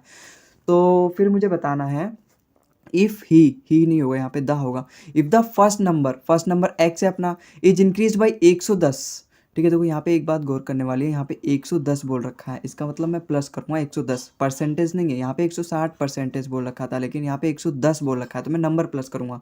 फिर मुझे मिलेगा 200 कम सेकंड नंबर से। देखो कैसे इसको इक्वेशन बनाएंगे, कैसे इसको अपने पन्ने पे उतारेंगे। अगर मैं पहले नंबर को 160% से बढ़ा रहा हूँ तो इसकी फ्रैक्शन वैल्यू कितनी आएगी। एक्स को अगर मैं देखो 100% है, 100% होता है, 100% में अगर मैं 160% बढ़ाऊंगा तो उसका 260% हो जाएगा ना एक्स का। तो 200% जब मैं उसको 160% बढ़ाऊंगा तो एक्स का 260% हो जाएगा, जो कि कितना आया, सेकंड नंबर से 86 कम आया। तो सेकंड नंबर से मैं माइनस कर दूंगा 86। अब ये कितना आया अपना, ये तो अपना 260% आया है ना, तो ये कितना आ जाएगा अपना 260%। 260%, देखो परसेंटेज को जब मैं नीचे ले जाऊंगा तो ये 0 से 0 कट जाएगा और ये 2.6 हो जाएगा। इसका मतलब कुल मिला के ये मेरा है कितना, ये मेरा कुछ नहीं है, ये मेरा 2.6x है। ठीक है। तो आपको जब भी इस तरीके से मिले, अगर मैं x% को 160% बढ़ा रहा हूँ तो पहले वो अपना x था, है ना, 1 था अपना पहला, 1 का मतलब 100% होता है। जब मैंने उसको 160% बढ़ा दिया, इसका मतलब मैंने उसमें 1.6x ऐड कर दिया। भाई 1x का जब मैं 160% करूँगा तो 1.6x ही आएगा। तो जब मैं इन दोनों को प्लस कर दूंगा, क्योंकि इसका बढ़ाया है ना, तो इसका मतलब 1.6x मैंने इसमें प्लस कर दिया, तो हो कितना जाएगा अपना 2.6x। तो 2.6x जब मैंने उसको किया तो y से 86 कम आया है। और दूसरा मेरे को क्या बोल रखा है, if the first number is increase by 110, यहाँ पे परसेंटेज नहीं बोल रखा। तो अगर मैं पहले नंबर को 110 बढ़ाऊंगा, इसका मतलब उसमें मैं प्लस करूंगा, तो मेरे को मिल रहा है 200 कम अपने सेकंड नंबर से, मतलब y से मुझे 200 कम मिल रहा है। तो यहाँ पे y माइनस 200 आ जाएगा। तो अब मुझे क्या फाइंड करना है, find out the sum of two number, मतलब x और y का मुझे सम फाइंड करना है। तो यहाँ से देखो मुझे x निकालना है और y भी निकालना है। अगर मैं इस 200 को इधर ले आऊँ तो मुझे y की वैल्यू मिल जाएगी, कितना मिल जाएगा अपना 200 को जब मैं इधर लाऊंगा 310, 310 प्लस x आ जाएगा, 310 प्लस में x। अब अगर मैं इसी y को यहाँ पुट कर दूँ तो कितना आ जाएगा अपना 310 प्लस में x माइनस का 86 आ जाएगा। अगर मैं 310 में से 80 माइनस करता हूँ 230, और 230 में से अगर मैं 6 और माइनस करता हूँ 224, तो ये अपना 224 है ना, 224। हाँ, तो कितना आएगा अपना 224, 224 प्लस में x, और यहाँ पे RHS मेरा कितना दे रखा है 2.6 दे रखा है, 2.6x। अब जब मेरा x उधर मल्टीप्लाइड मतलब माइनस होगा तो 1.6x हो जाएगा। इसका मतलब कुल मिला के मेरे को 1.6x कितना दे रखा है 224 के बराबर दे रखा है। तो यहाँ से जब मैं पॉइंट हटाऊंगा तो यहाँ 0 हो जाएगा। अब ये कटेगा 16 से 1 बार में कटेगा 16, और फिर 16 4 जा 64, तो मुझे x की वैल्यू कितनी मिल गई 140। और जब मैं यहाँ पे 140 रख दूंगा तो मुझे y की वैल्यू मिल जाएगी। तो जब मैं यहाँ पे 140 रखूँगा कितना आएगा 450, तो मुझे y की वैल्यू कितनी मिल गई अपनी 450। और जब मुझे क्या पूछ रखा है सम ऑफ टू नंबर, तो x प्लस वाई होगा कितना अपना 450 प्लस 140 मतलब 590। तो अपना ऑप्शन नंबर बी यहाँ पे हमारा बिल्कुल करेक्ट हो जाएगा। ठीक है। तो आई होप आपको ये सवाल भी समझ में आया होगा। अगला सवाल है अपना, there are two numbers when the first number is increase by 140%, then the obtain number is 80 less than the second number. देखो बिल्कुल सेम सवाल है, बस डाटा चेंज किया गया है। If the first number is increase by 120, then the obtain number is 240 कम है सेकंड नंबर से। भाई पहले नंबर को अगर मैं 140% बढ़ा रहा हूँ, अगर मेरा नंबर यहाँ पे x है तो मैं उसका 1.4x बढ़ाऊंगा, क्योंकि 140 का मतलब यही तो होता है 140 डिवाइड बाई 100, परसेंटेज का मतलब 1/100, तो 1.4 आ गया। और x का 1.4 गुना मतलब x 1.4x। जब मैं इसमें प्लस करूँगा क्योंकि इसका मतलब बढ़ा रहा हूँ, तो 1.4x प्लस में x कितना हो जाएगा अपना 2.4x। वो कितना मुझे मिल रहा है 80 कम मिल रहा है मुझे सेकंड नंबर से, y से मुझे 80 कम मिल रहा है। ठीक है। अब दूसरी बात क्या बोल रखा है मेरे को, if the first number is increase by 120, the obtain number is 240 less than the second number. अगर मैं पहले नंबर को 120 बढ़ा रहा हूँ, एक बार परसेंटेज नहीं दे रखा इस बार बोला 120 बढ़ा रहा हूँ, तो नंबर में प्लस करूँगा मैं। तो x प्लस 120 अगर मैं बढ़ा रहा हूँ 120 से, तो मुझे मिल रहा है y से 240 कम, तो y से मैं 240 माइनस कर दूंगा। अब देखो मुझे यहाँ से अगर y की वैल्यू मिल सकती है, अगर मैं 240 को इधर लेके जाऊँ तो मुझे कितना मिल जाएगा y की वैल्यू मिल जाएगी मुझे 360 प्लस x, 360 प्लस में x। अब इसी y की वैल्यू को मैं पहले वाले इक्वेशन में रख दूंगा। अगर मैं यहाँ पे y की वैल्यू रखता हूँ 360 प्लस में x माइनस का 80 हो जाएगा। अब मैं 80 को अगर इसमें से घटाऊंगा तो कितना आएगा 280। तो 280 प्लस में x is equal to RHS में LHS में ये दे रखा है 2.4x। अब जब मैं x को इधर लेके जाऊंगा तो 1.4x हो जाएगा 1.4x, और इधर LHS में अपना 280 दे रखा है। जब मैं यहाँ से पॉइंट हटाऊंगा तो अपना 00 हो जाएगा ये। 14 2 जा 28, तो x की वैल्यू कितनी आ जाएगी अपनी, लगभग 200। अब जब मैं x की वैल्यू यहाँ पे पुट करूँगा 200, तो y की वैल्यू कितनी आ जाएगी अपनी 560। ठीक है, तो x प्लस वाई मुझे बताना है, find the sum of two number. तो x प्लस वाई होगा कितना अपना, लगभग 760। तो ऑप्शन नंबर ए हमारे यहाँ पे बिल्कुल करेक्ट हो जाएगा। ठीक है, तो आई होप आपको सवाल समझ में आया होगा। यहाँ पे मैंने बिल्कुल डिटेल में करवाया, आपको एक एक चीज़ एक्सप्लेन किया है। यहाँ पे मैंने उसी को थोड़ा सा कम समय लेके बताया है। सवाल दोनों सेम है, हालांकि यहाँ पर आपको वीडियो को पॉज करके करना चाहिए था खुद को, लेकिन तब भी मैंने इसको एक्सप्लेन कर दिया। और आप इसको एक बार देख लेना, और इवन वीडियो को पॉज करना, फिर इसको सॉल्व करना, फिर इसका सोल्यूशन देखना। ठीक है, तो आई होप आपको ये सवाल भी समझ में आया होगा। अगले सवाल पे चलते हैं। A, B and C divide a certain sum of money among themselves.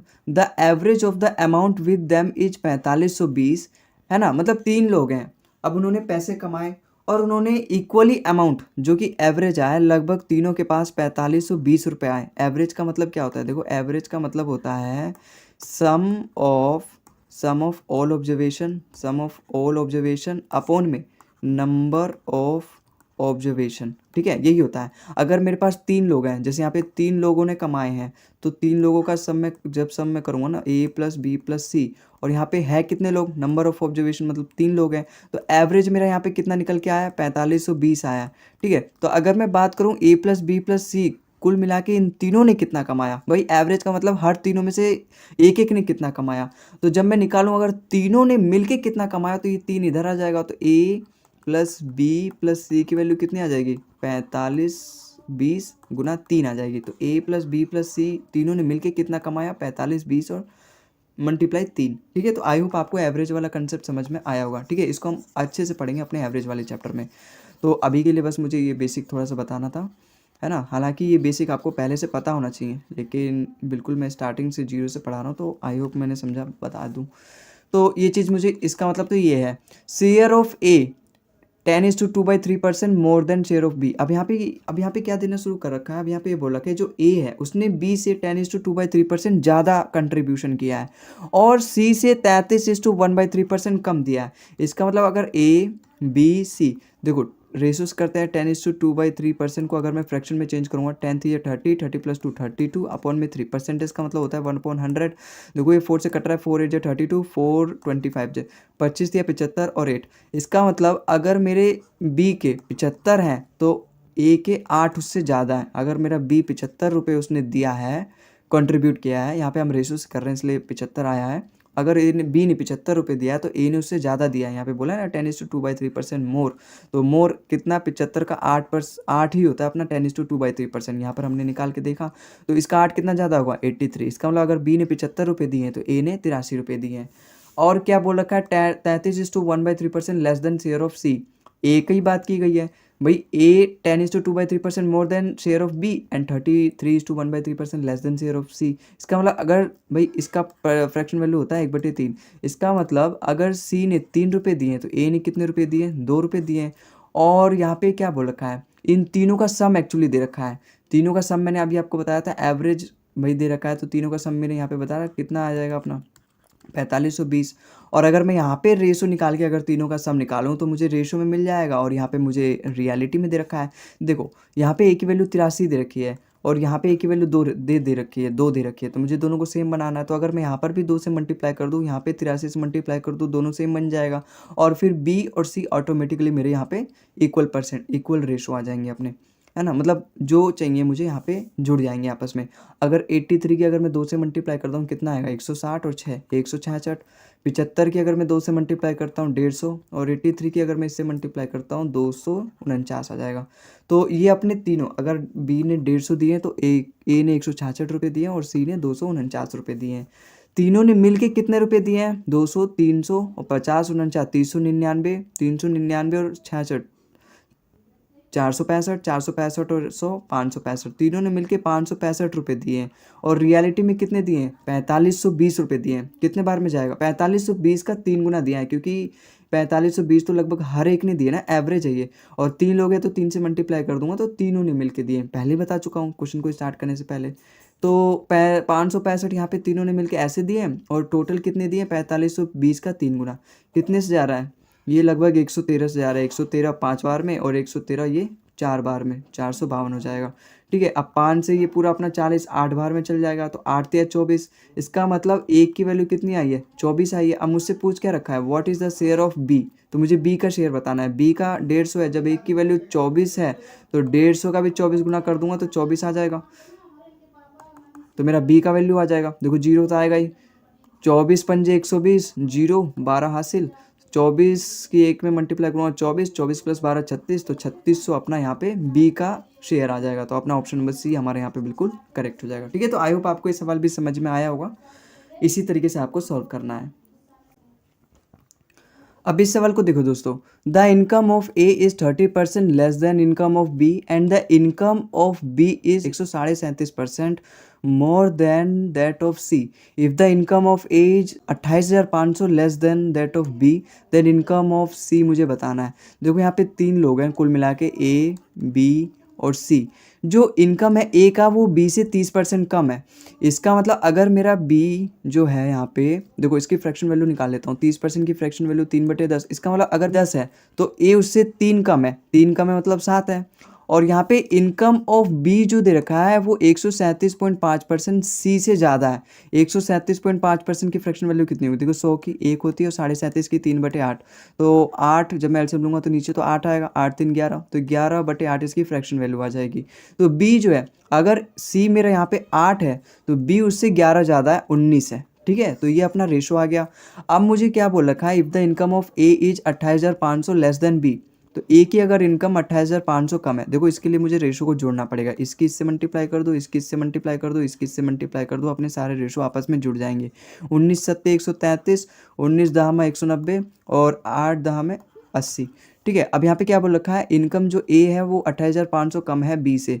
B से ऐसे रेशो में कितना कम है, 133 दे रखा है, 7 और 57। ठीक है, तो 57 कम है और 28,500 कम है। ऐसे रियलिटी में कितना गुना है, लगभग ये 500 गुना है। ठीक है, क्योंकि 57 पंजे 285 और double zero as it is आ जाएगा, तो 500 गुना है। तो मुझे फाइंड करना है इनकम ऑफ सी, तो सी की इनकम क्या हो जाएगी, सी का भी मैं 500 गुना कर दूंगा तो लगभग अपना 40,000। तो ऑप्शन नंबर ए हमारे यहाँ पे बिल्कुल करेक्ट हो जाएगा। ठीक है, तो आई होप आपको ये सवाल भी समझ में आया होगा।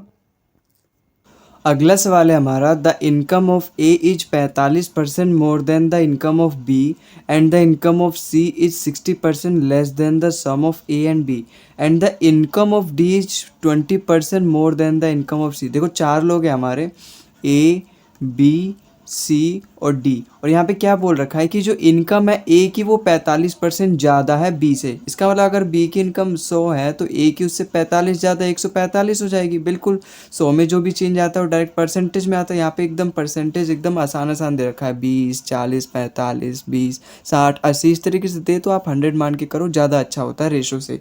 ठीक है, अब यहाँ पे देखो C is 60% less than the sum of B A and B.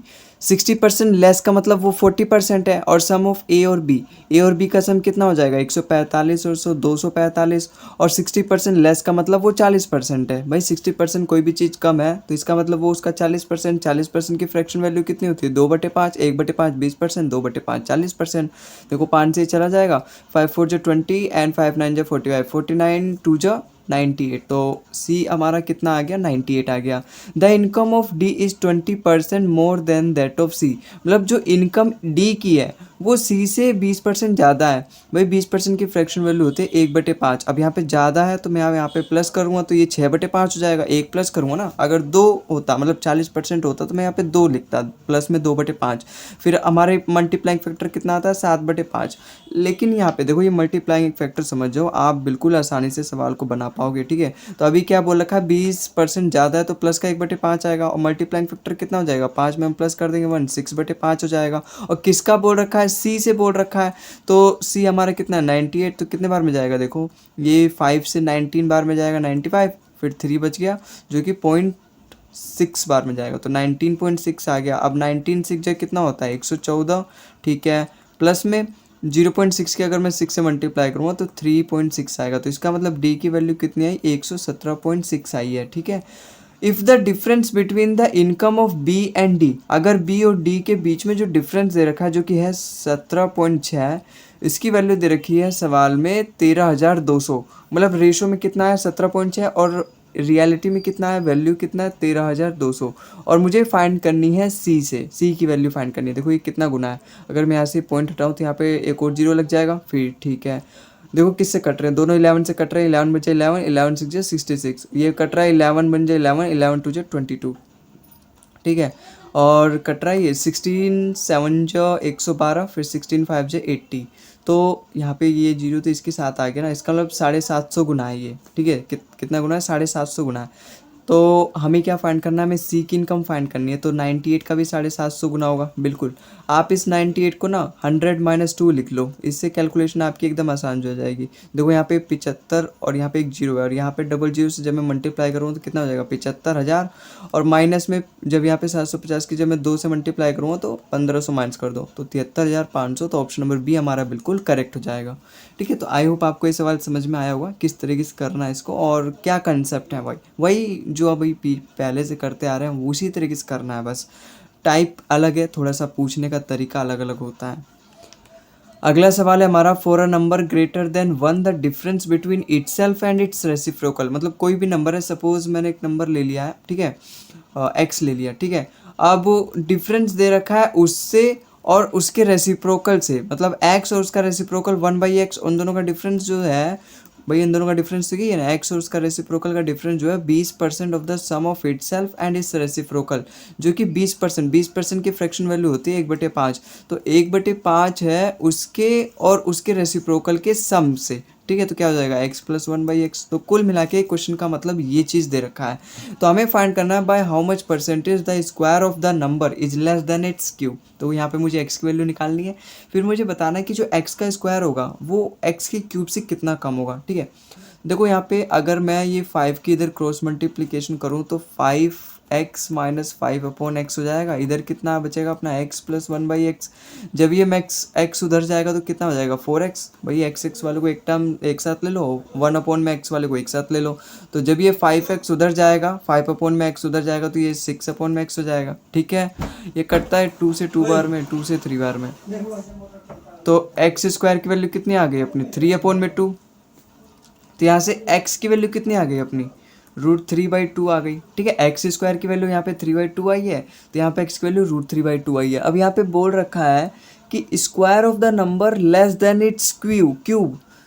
अगर मैं इसका स्क्वायर करूँ, है ना, x का स्क्वायर करूँ और x का क्यूब करूँ, तो मुझे बताना है कि जो x का स्क्वायर है वो x के क्यूब से कितना कम है। देखो ये दोनों कट रहा है, x² से पूरा क्यूब हट जाएगा तो 1/x आया। x की वैल्यू कितनी आई अपनी √3/2 है ना, पूरे पे रूट है, तो √2 की इधर जब मल्टीप्लाई हो जाएगी तो कुल मिला के √2/√3। तो मुझे ये बताना है कि √2 अपने √3 से कितना % कम है। देखो √2 क्या होता है, √2 की वैल्यू आपको याद होनी चाहिए, इसकी वैल्यू होती है 1.41, और √3 की वैल्यू होती है अपनी 1.73। हम एक एक डेसिमल तक ले लेते हैं, इसका मतलब √2 की वैल्यू 1.4 है और √3 की वैल्यू 1.7 है।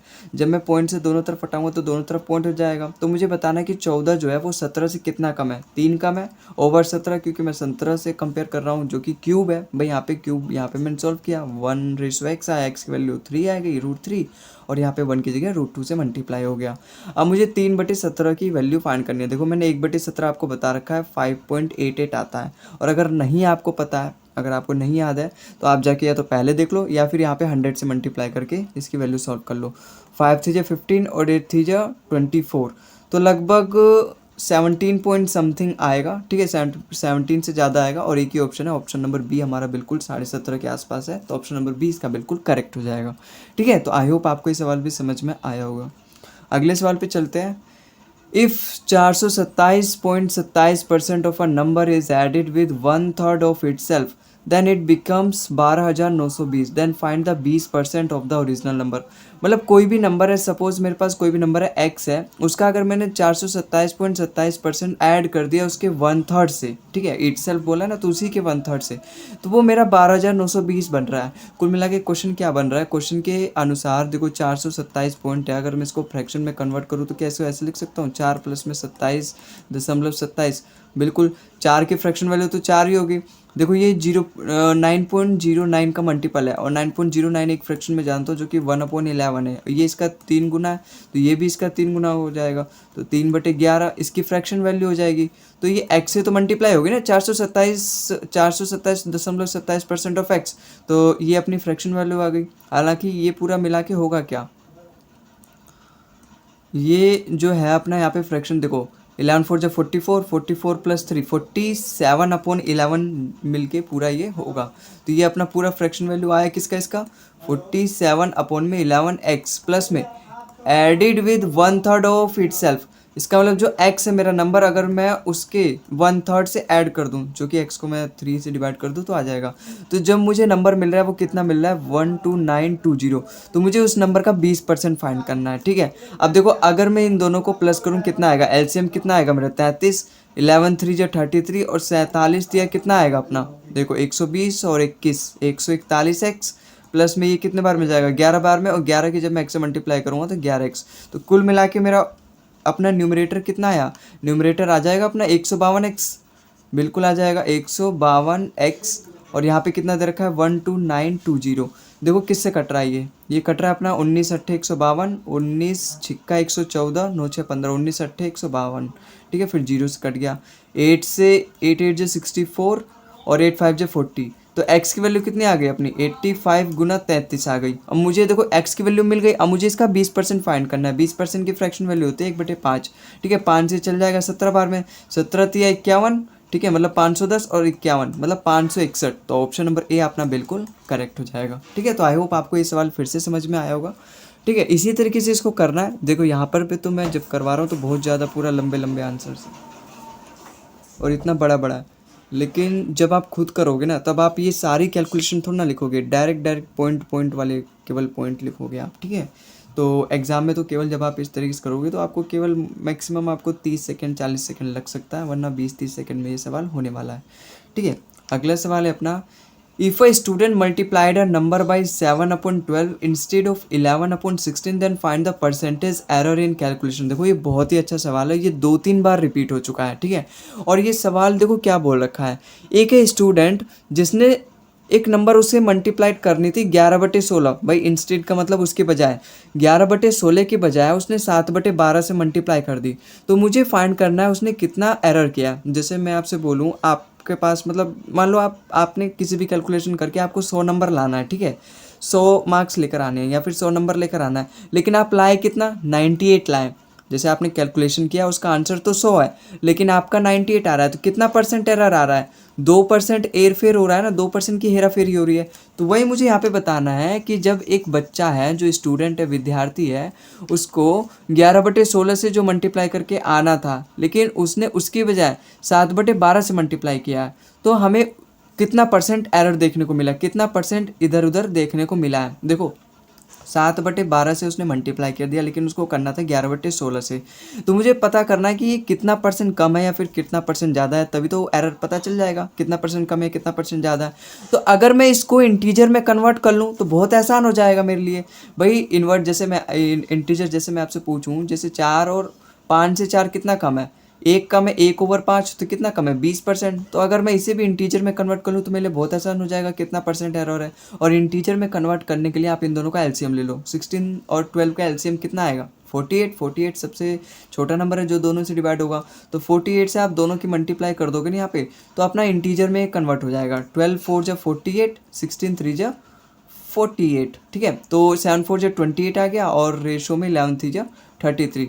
तो मेरा नंबर आना चाहिए था 33, लेकिन आया कितना 28। तो मुझे बताना कितना परसेंट कम आया, वही हो जाएगा मेरा कितना परसेंट एरर है। तो 28 कितना कम है अपना 33 से 5 कम है, नीचे 33 एज इट इज आ जाएगा। फिर मैं अगर इसको कन्वर्ट करना है फ्रैक्शन परसेंटेज में तो मुझे 100 से मल्टीप्लाई करना पड़ेगा, लेकिन आप 100 से मल्टीप्लाई मत करो। देखो आप 1/11 आप जानते हो जो कि कितना होता है 9.09 होता है, लेकिन यहाँ पे उसका भी 3 गुना है, मतलब यहाँ पर भी 3 गुना है, इसका मतलब यहाँ पर भी मैं 3 गुना करूँगा जो कि कितना हो जाएगा 3.03 हो जाएगा। और मुझे उसकी फिर 5 से मल्टीप्लाई करनी है 3.03 की, तो 5 3 15.15, अपना ऑप्शन नंबर सी बिल्कुल करेक्ट हो जाएगा, ठीक है। तो आई होप आपको ये सवाल समझ में आया होगा किस तरीके से करना है, बहुत ही इंपॉर्टेंट सवाल है, और मतलब 2 बार 3 बार आ चुका है, तो आपको आना चाहिए ऐसा सवाल, ठीक है। आगे चलते हैं। Due to some crisis some people from state A migrated to state B. देखो ये सवाल एमटीएस का है, बहुत ही अच्छी लैंग्वेज है इस सवाल की, है ना, लेकिन है बहुत ही easy. Due to some crisis, जो कुछ लोग हैं स्टेट ए से, है ना, वो माइग्रेट हो गए स्टेट बी से। बाढ़ आ गई, है ना, ड्राउट हो गया, फेमिनिन हो गया, मतलब कोई भी दिक्कत आ गई, कोई भी इशू आ गई, क्राइसिस आ गया, वायरस फैल गया, तो स्टेट ए से लोग स्टेट बी में जाने लगे। तो जो स्टेट बी की पॉपुलेशन है वो लगभग 20% है, ये 19.96 लगभग 20% बढ़ गई भाई। जब एक कंट्री से लोग दूसरी कंट्री में जाएंगे तो जाहिर सी बात है उस कंट्री से लोग कम हो जाएंगे और दूसरी कंट्री में बढ़ जाएंगे जहाँ पे लोग जाएंगे।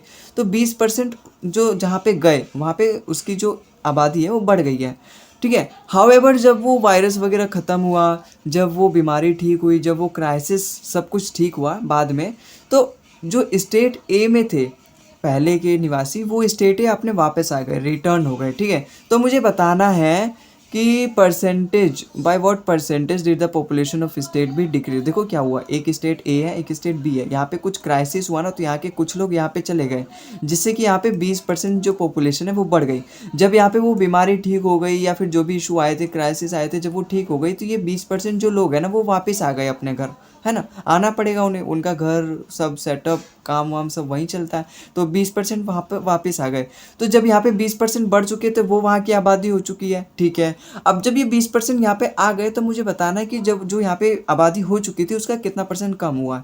देखो 20% यहाँ पे बढ़ गया, 20% बढ़ गया, इसका मतलब पहले अगर 5 था तो अब वो 6 हो गया। भाई 20% की फ्रैक्शन होती है 1/5। अब यहाँ पे 5 से 6 हो जाएगा, क्योंकि 20% बढ़ गया, 5 का 20% होता है, तो अगर पहले 5 थी बी की आबादी तो अब वो 6 हो गई। लेकिन यहाँ क्या बोला कि 20% अब वापस आ गए क्राइसिस ठीक होने के बाद। तो भाई कितने गए थे, एक ही तो गए थे, तो एक यहाँ से एक यूनिट वापस आ जाएंगे। भाई 5 का 20% ही तो गए थे, तो 20% वापस आएंगे, तो 20% 5 का एक ही होता है, तो एक यहाँ से वापस आ गए। और हो कितनी गई थी पॉपुलेशन, 6 गई थी, तो 1/6 हमारा मतलब वापस आ गए थे। अगर 6 लोग हैं तो 6 में से एक वापस आ गए, ठीक है। तो लगभग होगा कितना, ये 1/6 मैंने आपको बता रखा है, 16:2/3%, जो कि 16.66%।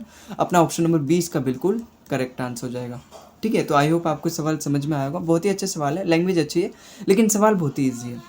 अगला सवाल है अपना, price of sugar has increased by 18%। देखो यहाँ से अगला टाइप स्टार्ट हो गया, जिसको मैं आपको बताऊंगा कल, क्योंकि इसके लिए मुझे थोड़ा सा बेसिक देना पड़ेगा, फिर उस पर मुझे कुछ क्वेश्चंस करवाने पड़ेंगे।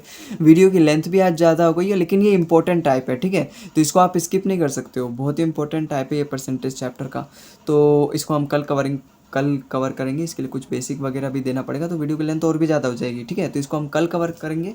तो आज की इस वीडियो के लिए बस इतना ही, मिलते हैं अगले वीडियो में। अगर आपको इस क्लास की पीडीएफ चाहिए तो आप हमारे टेलीग्राम चैनल भोलू मैथ्स को ज्वाइन कर सकते हो, जिसके लिंक मैंने डिस्क्रिप्शन में भी दे दिए, तो आप वहाँ जाके लिंक पे क्लिक करके इस क्लास की पीडीएफ को एक्सेस कर सकते हो, ठीक है। तो मिलते हैं अगले क्लास में इसमें नए कॉन्सेप्ट के साथ। और अगर आपको कोई PYQs वगैरह भी सॉल्व करनी है किसी चैप्टर की, तो आप हमारे चैनल पर सर्च कर सकते हो, मिल जाएगी, हम अपलोड करते रहते हैं।